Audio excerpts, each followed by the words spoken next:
Et pour évoquer cette situation sanitaire plus qu'inquiétante aux Antilles françaises, on retrouve en direct notre invité Gilles Boulestex. Bonjour.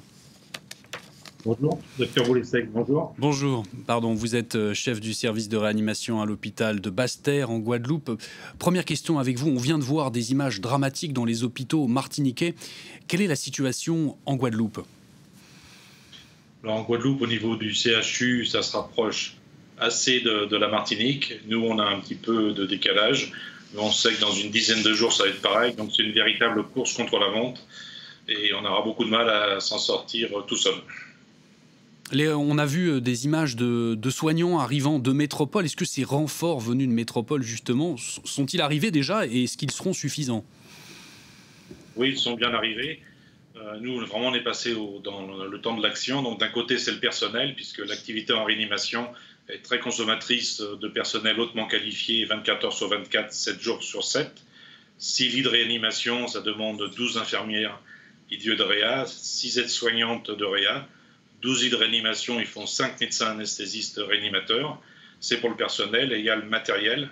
Donc là, je tiens à remercier déjà l'hôpital et la ville de Nancy qui nous a fait venir 10 kits pour équiper 10 chambres complètes de réanimation, respirateurs, pousse-seringues, scope.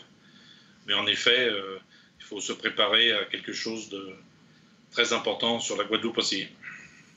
Un mot également avec vous sur le profil des patients. Le ministre des Outre-mer, Sébastien Lecornu, évoquait des profils plus à risque chez ces patients, moins de vaccinés et plus de comorbidités. Est-ce que c'est le cas? Sur ce qu'on a, donc, nous, on est passé de 5 lits à 12 lits de réanimation sur le CH de Basse-Terre. Les 12 lits sont occupés, 10 de Covid. On a des patients de 29 ans, 37 ans, sans même aucune comorbidité. Et certains, enfin tous, ne sont pas vaccinés, bien sûr. C'est vraiment très difficile, hein. Donc là, on est en train de monter 12 lits supplémentaires.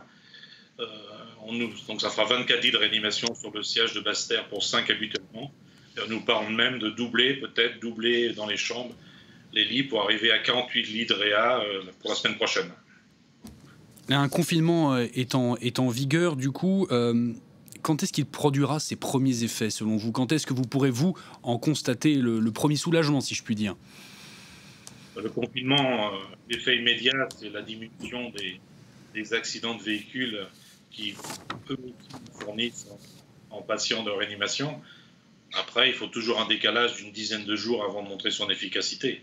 Donc, c'est efficace, mais pas immédiatement, hein. Donc, il faut déjà, pour nous, s'occuper des patients qui arrivent. Et on n'est pas très loin de ce qui se passe en Guadeloupe.